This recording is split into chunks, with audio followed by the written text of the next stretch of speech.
రాజా Faith ministries సమర్పించు యేసు కృపాస్వరం TV కార్యక్రమానికి ప్రేమపూర్వక ఆహ్వానం తెలియజేస్తున్నాం. మన తండ్రి అయిన దేవుని నుండి, యేసుక్రీస్తు ప్రభు నుండి, పరిశుద్ధాత్మ దేవుని నుండి మీకు కృపా సమాధానము కలుగునుగాక. ఆమేన్.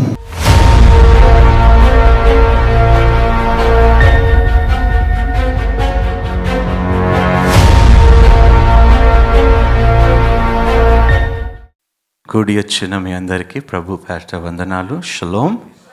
ఒక వ్యక్తిని మనం చూసినప్పుడు నిర్ధారణ చేసుకోకూడదు.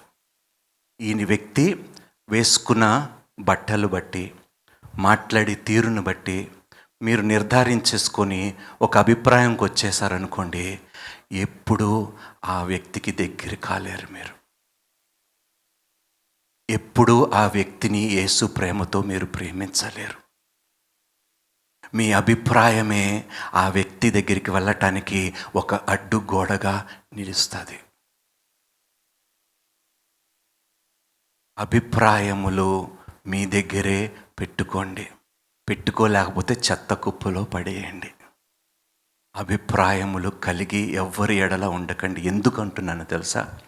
నీ అభిప్రాయము దేవుని అభిప్రాయానికి భిన్నంగా ఉంటే అది పెక్కిలి వేయండి. మీ మనసులో నుండి ఆ అభిప్రాయముని ఏం చేయాలి? ఎందుకు తీసివేయాలో తెలుసా? మీ అభిప్రాయములో సత్యము లేదు. అభిప్రాయాలు ఉండొద్దని చెప్పటం లేదు, కానీ నీ అభిప్రాయము దేవుని వాక్యానుసారముగా ఉన్నదా? ఒక వ్యక్తిని ఇప్పుడు యేసు, నేను పాపములో ఉన్నప్పుడు, భ్రష్టు పట్టి నేను బ్రతికినప్పుడు యేసు ఎలాంటి అభిప్రాయం కలిగి ఉన్నాడు నా ఎడల? ఒకవేళ యేసుకి నా ఎడల ఏదైనా అభిప్రాయం ఉండుంటే నేను రక్షింపబడేవాడిని కాను. ఈ అభిప్రాయము లేకుండా నాకు ఈ ఆత్మ కావాలి అన్నాడు. నశించిపోతున్న వీడు కావాలి, నా పాత్రగా నేను వీడిని మార్చుకోవాలి. అందుకొరకు నా ప్రాణముని కూడా నేను పణంగా పెడతాను. వేరే ఏ అభిప్రాయము లేదు నాకు. ఇతని ఎడల దేవునికి మహిమ కలుగునుగాక. కానీ మనము ఒక వ్యక్తిని చూసిన వెంటనే ఎన్ని అభిప్రాయాలు, ఎన్ని ఆలోచనలు. నీ అభిప్రాయము ఉన్నంత వరకు ఆ వ్యక్తి ఎడల నువ్వు ఆయనని యేసు ప్రేమతో ప్రేమించలేవు. యేసులాగా ఆయనని కనికరించలేవు. యేసులాగా ఆయన ఏ బాధ కలిగి బ్రతుకుతున్నాడో తెలుసుకోవని మనసు కూడా మనకి ఉండదు. భిన్న అభిప్రాయములు కలిగి మనం బ్రతుకుతూ ఉంటాం. నా గురించి మీ అందరికీ ఒక అభిప్రాయం ఉన్నదా లేదా? మీ అభిప్రాయము మీ దగ్గర ఉంచుకోండి. ఒకడి అభిప్రాయము వలన నా జీవితాన్ని నేను నడిపించుకుంటే నన్ను నేను మోసపరుచుకుంటాను. వాళ్ళు ఇలా ఆలోచిస్తున్నారు కాబట్టి నేను ఇలా ప్రవర్తించాలి అని నువ్వు అనుకుంటే మన అంత దౌర్భాగ్యులు మరొకరును లేరు. మనం మనుషుల్ని సంతోషపరచకూడదు. ఎవరిని సంతోషపరచాలి? నా గురించి ఎన్ని రకాలు ఎంతమంది అనుకున్నా కూడా దేవుడు నా గురించి అనుకుంటున్నదే నాకు ప్రాముఖ్యమైనది. నీ అభిప్రాయమును బట్టి నేను ఏది మార్చుకోను, కానీ దేవుని ఆలోచన నా ఎడల ఏమై ఉన్నదో దానిని బట్టి నా జీవితాన్ని నేను మార్చుకుంటాను. ఓకే. సహజంగా అభిప్రాయాలు కలిగిన వారికి భేదాలు ఉంటాయా ఉండవా? ఉంటాయా? మరి ఎందుకు అభిప్రాయాలు? ఆ అభిప్రాయము నీకు నీ భార్యకి పెద్ద ఎడము. నీకు నీ భార్యకి ఒక పెద్ద సెపరేషన్ అయిపోయి దేవుని ప్రేమకి దూరపరిచేసింది. ఆ పెళ్లి ప్రమాణం నుండి తొలగిపోతారు. ఎంత సులభంగా తెలుసా? వారికి కలిగిన అభిప్రాయం వలన. నీ ఒక్క అభిప్రాయము దేవుని సత్యాన్ని తుడిచి వేసేసింది. దేవుని వాక్యాన్ని చిన్నబుచ్చేసింది. లెక్క లేకుండా అయిపోయింది దేవుని వాక్యము, సత్యము నీ అభిప్రాయం వలన. ఆ వ్యక్తి కరెక్ట్ కాదేమో, ఆ వ్యక్తి పుల్పిట్ మీద ఉండకూడదేమో, ఆ వ్యక్తి పాటలు పాడకూడదేమో,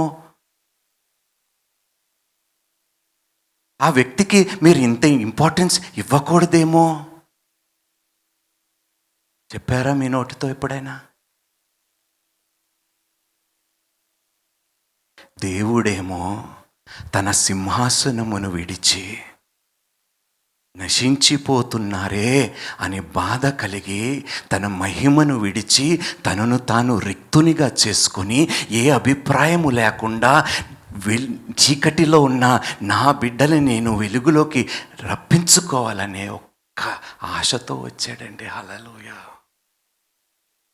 దేవుడు నీ ఎడల నా ఎడల అభిప్రాయము కలిగి ఉంటే మనం పరలోకానికి వెళ్ళలేమండి. శాశ్వతమైన ప్రేమతో ఆయన మనల్ని ప్రేమించాడు. నా జీవితంలో, నా ప్రయాణములో దేవుడు నాకు నేర్పించింది ఏమిటో తెలుసా? తీర్పు తీర్చుటకు త్వరపడకు అన్నాడు దేవుడు. నీ అభిప్రాయము రేపు తీర్పుగా మారిపోవచ్చు. ఒక వ్యక్తి సూటు బూటు వేసుకుంటే ఆ వ్యక్తి ఎడల మీ అభిప్రాయం ఒక విధంగా ఉంటుంది. అదే వ్యక్తి పేదరికములో ఉండి బట్టలు కూడా సరిగ్గా కొనుక్కునే స్థితిలో లేకుండా సంఘానికి వచ్చినప్పుడు ఆయనను చూసి, ఈయన నా పక్కన ఎందుకు? అర్థమవుతుందా? చూద్దాం బైబిల్ ఏం చెప్తుందో. అమ్మ, అభిప్రాయములు ఉన్నా కూడా దాన్ని సింపుల్గా, ఏమండి, మీ అభిప్రాయంని నేను గౌరవిస్తున్నానండి, మీ అభిప్రాయంని నేను I respect your opinion, but I don't accept your opinion. నా ఎడల మీకున్న అభిప్రాయం బట్టి నేను రెస్పెక్ట్ చేస్తున్నా, కానీ అది దేవుని అభిప్రాయానికి విరోధముగా ఉన్నది కాబట్టి దానిని నేను అంగీకరించను.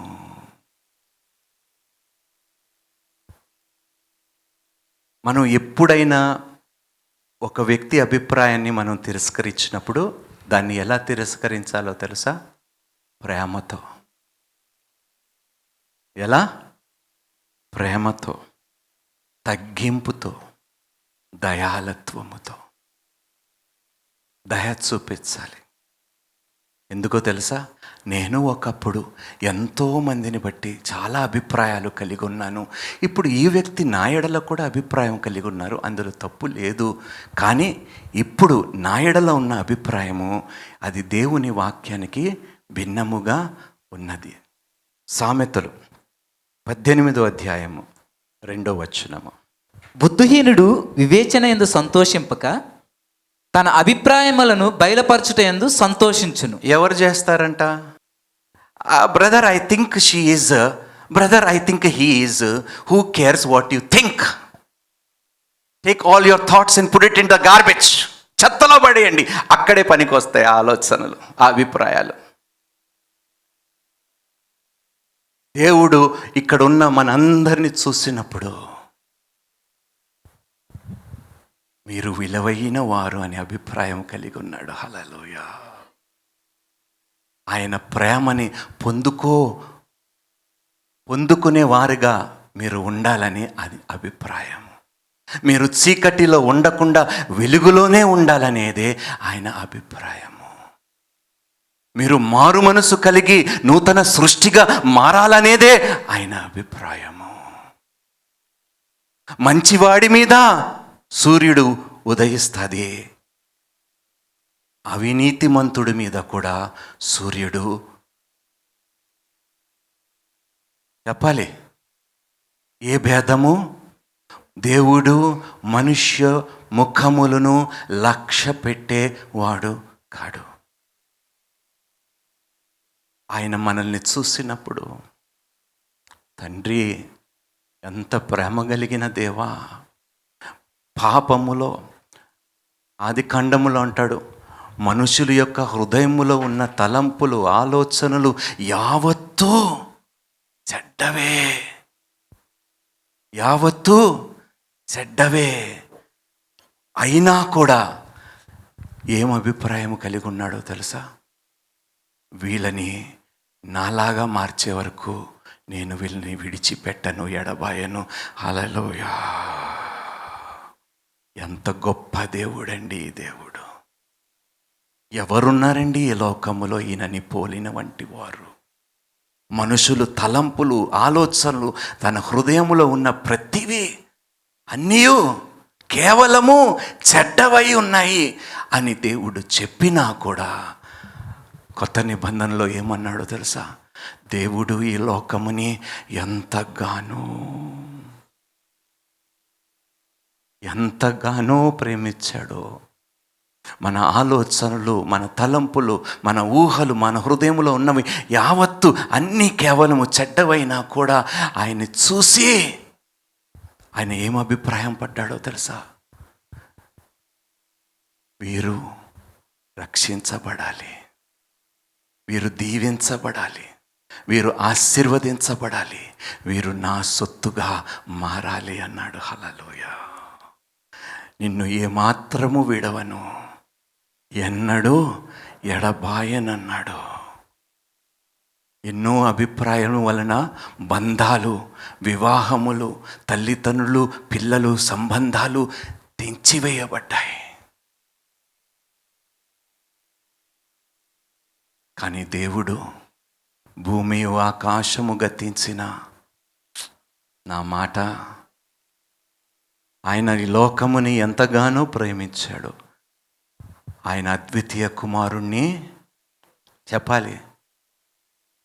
ఆయన మన ఎడల భిన్నమైన అభిప్రాయం కలిగి ఉంటే యేసుని పంపించేవాడా?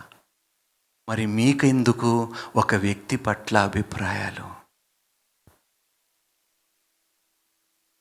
దేవుడు ఏమన్నాడు తెలుసా?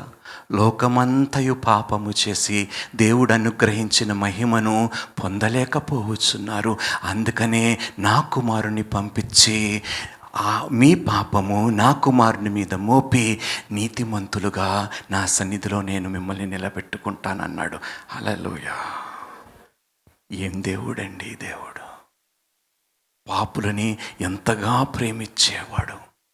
ఒక్క వ్యక్తి ఒక చెడు పని, ఇంట్లో ఒక చెడు పని చేస్తే, ఒక తప్పుడు పని తల్లిదండ్రుల నోటల నుంచి పిల్లలకి వ్యతిరేకముగా ఎన్నో అభిప్రాయాలు వాళ్ళు వ్యక్తపరిచినప్పుడు నా హృదయం నొచ్చుకుంటుంది, బాధ కలుగుతుంది. తండ్రి, నా అభిప్రాయము కాదు నాయన, నీ చిత్తము నా పిల్లల మీద, నా వివాహం మీద, నా జీవితం మీద నెరవేర్చబడును గాక. Who cares what I think? I am only thinking what you are thinking, God. ఎంత అద్భుతమైన వాక్యాలండి బైబిల్లో. అందుకనే దివారాత్రులు వాక్యము ధ్యానించువాడు ధన్యుడు అన్నాడు. ఆ భాగ్యము దేవుడు మనకి ఇచ్చినందుకు దేవునికి స్తోత్రాలు చెల్లిస్తున్నాం. రోమియోలకు రాసిన పత్రిక 14వ అధ్యాయం 1వ వచనం. Thank you. విశ్వాసము విషయమై బలహీనుడైన వానిని చేర్చుకొనుడి, అయినను సంశయములను తీర్చుటకును వాదములను పెట్టుకొనవద్దు. As for the one who is weak in faith, welcome him, but not to quarrel over opinions. మనం సహజంగా ఒక వ్యక్తిని మనం చూసినప్పుడు, అరే వీడితో వాడి విశ్వాసము అంతంత మాత్రమేరా, మరి నువ్వు ఎందుకున్నావురా, నువ్వు ఎందుకున్నావమ్మా? బలహీన విశ్వాసముతో ఉన్న వారిని, దృఢమైన విశ్వాసము కలిగిన మీరు వాళ్ళని బలపరచటానికే కదా, అభిప్రాయములు వ్యక్తపరచటానికే కాదు కదా.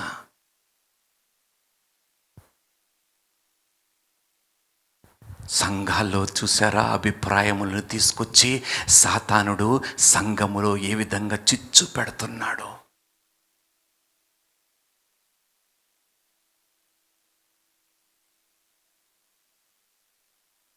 ఒక వ్యక్తి ఎడల నాకు అభిప్రాయం ఉంటే అమ్మా, ఆ వ్యక్తికి నేను సువార్త ఎన్నడూ ప్రకటించను.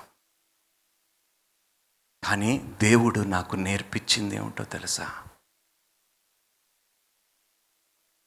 ఆ వ్యక్తి కనిపిస్తున్నాడు కదా, నీకేమనిపిస్తుందంటే వాడు రక్షింపబడాలని అనిపిస్తుంది తండ్రి. విరిగి నలిగిన తన హృదయము కట్టబడాలని ఆశిస్తున్నాను తండ్రి. వాడు జీవితము బాగుపడాలని ఆశిస్తున్నాను తండ్రి. నాకు వేరే ఏ అభిప్రాయము ఆ వ్యక్తిని చూస్తే కలగటము లేదు. నీకెంత విలువైన వాడో, నీకెంత విలువైనదో అంతే విలువైన వారు నాకు కూడా. ఒక వ్యక్తిని చూసినప్పుడు మనకి ఇలాంటి అభిప్రాయం ఉండాలి. ఎందుకంటే అది దేవుని అభిప్రాయముతో ఒకటిగా ఉంటుంది కాబట్టి. గలతీయులకు రాసిన పత్రిక 1వ అధ్యాయము 10వ వచనము. ఇప్పుడు నేను మనుష్యుల దయను సంపాదించుకొన చూచుచున్నానా, దేవుని దయను సంపాదించుకొన చూచుచున్నానా? నేను మనుష్యులను సంతోష పెట్టగోరుచున్నానా? నేను ఎప్పటికీ మనుష్యులను సంతోష పెట్టువాడనైతే క్రీస్తు దాసుడను కాకపోయేదును. ఆమేన్. ఎవరిని సంతోష పెట్టాలి?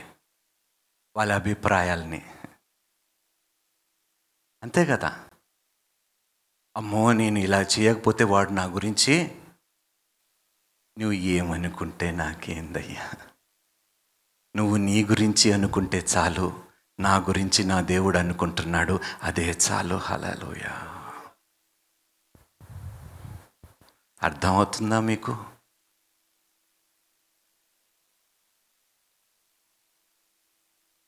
శాశ్వతమైన ప్రేమతో ఆయన నన్ను ప్రేమించి ఉన్నాడు, వేరే ఏ అభిప్రాయంతో కాదు. ఆయన కూర్చుండ స్థలములో నేను కూడా కూర్చుండాలని ఆయన అభిప్రాయం కలిగి ఉన్నాడు. నా పక్కన ఎందుకు వచ్చి కూర్చున్నావు? బైబిల్ ఏమంటుందో తెలుసా? అది నీ అభిప్రాయము. నా అభిప్రాయం ఏమిటో తెలుసా? మంచివాడు ఒక్కడను లేడు, అయినా ప్రేమిస్తున్నాను, ప్రాణం పెడుతున్నాను అన్నాడు. హల్లెలూయా. మీరు చెడ్డవారయుండి మీ పిల్లలకి మంచి బహుమానాలు ఇవ్వగలిగితే, పరలోకములో ఉన్న మీ తండ్రిని అడిగితే ఇంకెంత శ్రేష్టమైనవి. హల్లెలూయా.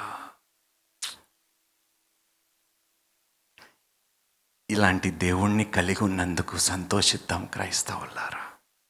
అందుకనే బైబిల్లో అపోస్తుడైన పౌలు అంటాడు, క్రీస్తు మనసు కలిగి ఉండండి, మంచి విషయములను ఆలోచించండి. ఒక వ్యక్తిని మీరు చూసినప్పుడు మీ హృదయములో మంచివే ఆలోచనలు రావాలి ఆ వ్యక్తి ఎడల. రోమీయులకు రాసిన పత్రిక 5వ అధ్యాయం 8వ వచనం చదవండి. అయితే నీతిమంతుని కొరకు సహితము ఒకడు చనిపోవుట అరుదు, మంచివాని కొరకు ఎవడైనా ఒకవేళ చనిపోవ తెగింపవచ్చును. అయితే దేవుడు మన ఎడల తన ప్రేమను వెల్లడిపరిచి ఉన్నాడు. ఎట్లనగా మనమింకను పాపులమై ఉండగానే క్రీస్తు మన కొరకు చనిపోయెను. చిచ్చి, వీడితో నాకేం సంబంధం, పాపిష్టుడు చెప్తామా లేదా? చెప్తామా? ఇలాంటి అభిప్రాయం ఉందా మనకి? చెప్పండి. మీ మనస్సాక్షిని మీరు అడగండి. పోయి ఇలాంటి దానిని నేను పెళ్లి చేసుకుని, పోయి ఇలాంటి వాడి అలాంటి దాని ఏమిటండి ఈ అభిప్రాయాలు? ఏమిటి అభిప్రాయాలు? మీ అభిప్రాయమే మీ కాపురాల్లో చిచ్చు పెడుతుందని మీకు తెలియకుండానే ఉచ్చులో పడేస్తున్నాడు సాతాను. ప్రభువా, మంచికైనా చెడుకైనా ఇతనిని నాకు అనుగ్రహించావు, ఈమెని నాకు అనుగ్రహించావు. నేను నీకు మాట ఇచ్చాను, మంచికైనా చెడుకైనా వ్యాధి అందు, బాధ యందు, ఆరోగ్యమందు, ఇంకా దుఃఖమందు, ఇంకా శ్రమయందు, లేమియందు, కలిమియందు, మరణము నన్ను ఎడబాపు వరకు అన్నారా? ఏ నోటితో మాట్లాడారో, ఏ నోటితో ప్రమాణము. అందుకని దేవుడు అన్నాడు, మీ అవును అవునుగా, మీ కాదు కాదుగా ఉండాలి, వేరే అభిప్రాయం ఉండద్దు అంటున్నాడు దేవుడు. It is yes or it is no. Don't be opinionated church please. సామెతలు 14వ అధ్యాయం 12వ వచనం. ఒకని ఎదుట సరి అయినదిగా కనబడు మార్గము కలదు. ఏమిటేమిటి? ఒకని ఎదుట ఆ. సరి అయినదిగా కనబడు మార్గము కలదు, అయితే అది తుదకు అది మరణముకు త్రోవ తీయును. నేను ష్యూర్. ఏమిటి? నువ్వు షూర్ అన్నావు, దేవుడు అన్నాడా? దేవుడు అనమని అన్నాడా? ఇదే కరెక్ట్, నేను ఇలాగే ఉంటా, నేను ఇదే చేస్తా అని నువ్వు అభిప్రాయం కలిగి ఉంటే అది దేనికి దారి తీస్తుందో తెలుసా? నీ చావుకి, మరణానికి దారి తీస్తుంది. అందుకనే యేసుక్రీస్తు ప్రభువారు గెత్సెమనే తోటలో ఉన్నప్పుడు, చెమట రక్తముగా మారిపోతున్నప్పుడు అది తట్టుకోలేక, తండ్రి నీ చిత్తమైతే ఈ గిన్నె నా యొద్ద నుండి తొలగించు, కానీ నా చిత్తము కాదు, నీ చిత్తము జరుగునుగాక. ఒక ఉదాహరణ నేను మీకు ఇస్తా. కయ్యేను ఎవరు? ఏం చేశాడు? తన దృష్టికి తన సమర్పిస్తున్న అర్పణ మంచిదని ఎంచుకున్నాడు. అంగీకరించాడా దేవుడు? మరి మీరు మంచిదని ఏదైతే అనుకొని సమర్పిస్తున్నారో దేవుడు అంగీకరిస్తాడా? మీ దృష్టికి మంచిదని మీరే నిర్ధారించేసుకొని మీరు ఇష్టం వచ్చినట్టుగా దేవుడికి మీరు సమర్పణలు అర్పించుకుంటే దేవుడు స్వీకరిస్తాడా? చెప్పండి అమ్మా. ద్వితీయోపదేశ కాండంలోని 10వ అధ్యాయము 16వ వచనము. కాబట్టి మీరు సున్నతి లేని మీ హృదయమునకు సున్నతి చేసుకొని ఇక మీదట ముష్కరులు కాకుండుడి. ఏలయనగా నీ దేవుడైన యెహోవా పరమదేవుడును పరమ ప్రభువునై ఉన్నాడు. ఆయనే మహాదేవుడు, పరాక్రమవంతుడు, భయంకరుడైన దేవుడు. ఆయన నరుల ముఖమును రక్ష పెట్టనివాడు, లంచము పుచ్చుకొననివాడు. నేను సంఘానికి చాలా ఎక్కువ ఇచ్చేస్తున్నాను, ఆయనకి ఎంత ఇచ్చినా కూడా ఇలాంటి అభిప్రాయం కలిగిన వారు సంఘాల్లో ఉన్నారండి. వాడు 100 రూపాయలు ఇచ్చేసి ఈరోజు ఎక్కువ ఇచ్చేశాను దేవునికి అని అభిప్రాయం వాడికి. ప్రాణాలు పెట్టాడండి యేసయ్య మన కోసము. ఎలాంటి అభిప్రాయం లేకుండా పాపిష్టి వాళ్ళ కోసం వచ్చి ప్రాణముని పణంగా పెట్టి సిలువు మీద నగ్నముగా వేలాడబడ్డాడండి. అంత జరిగిన తర్వాత కూడా ఆయనని దూషించిన వారిని, హింసించిన వారిని చూసి కూడా ఎలాంటి అభిప్రాయం కలగకుండా, తండ్రి వీరు ఏమి చేయుచున్నారో వీరిని క్షమించు అన్నాడండి. ఉన్నదా ఈ మనసు? ఇలాంటి ఆలోచనలు ఉన్నాయా క్రైస్తవులారా? అందుకనే సంఘానికి ప్రతిసారి చెప్తూ ఉంటా, ప్రభువా ప్రభువా అన్న ప్రతి ఒక్కడు పరలోకములో ప్రవేశించలేడు. పరలోకములో తండ్రి చిత్తము నెరవేర్చువాడు మాత్రమే పరలోకములో ప్రవేశించును. అందుకనే ఆయన మార్గము చూపించటానికి వచ్చాడు, సత్యమును మనకి నేర్పించటానికి వచ్చాడు. ఎలా జీవించాలో ఆ జీవపు మార్గములో నడిపించటానికి ఆయన వచ్చాడు. కయీను అనుకున్నాడు, నేను అర్పిస్తున్నది చాలు, శ్రేష్టము కూడా చాలు కాదు, ఇదే ఎక్కువ. ఏమిటి చెప్పండి అయ్యా? ఎప్పుడైనా కానుకలు ఇచ్చినప్పుడు అనుకున్నారా ఎందుకు ఎంత ఇవ్వాలని అనుకున్నారా? నేను ఎక్కువ ఇచ్చేస్తున్నాను చర్చికి, పాస్టర్కి, నువ్వు ఇచ్చేదేంటయ్యా దేవుడు అనుగ్రహించకపోతే? నువ్వు ఎవడివయ్యా ఇవ్వటానికి? ఇచ్చేవాడు నీ జీవితంలోనే లేకపోతే? చూసావా, నీ అభిప్రాయము దేవుని సత్యానికి నేను ఎంత దూరంగా తీసివేసిందో. దేవుని అభిప్రాయం ఏమిటండి? నీ జ్యేష్ఠ కుమారుని నువ్వు ఆయన తనకి ప్రతిష్ఠించమంటే మనం ఏం చేస్తాము? నాయనా, నా అభిప్రాయములో నువ్వు మనుష్యునికి దేవునికి ఆ దూరం ఏదైతే ఉన్నదో దానిని కలపటానికి నువ్వు బ్రిడ్జిగా ఉండాలి నాయనా.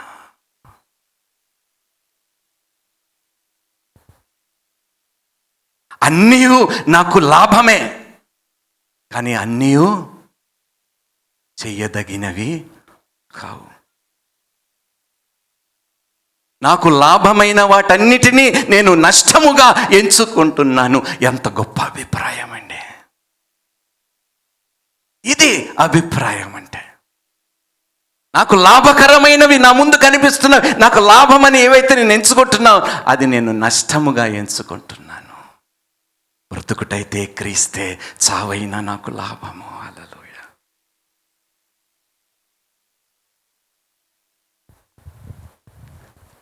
కయను అనుకున్నాడు, సమర్పించాడు. తన దృష్టికి అది యోగ్యమైన సమర్పణ అనుకున్నాడు, కానీ దేవుడు ఆ సమర్పణను స్వీకరించలేదు. తన అభిప్రాయము తన సొంత తమ్ముణ్ణి చంపేలాగా చేసింది. నీ అభిప్రాయము నీ కాపురములో చిచ్చు పెడుతుంది. అన్నాదమ్ముల మధ్యలో మీ అభిప్రాయాలు భేదాలని సృష్టిస్తున్నాయి, ఎడమని సృష్టిస్తున్నది.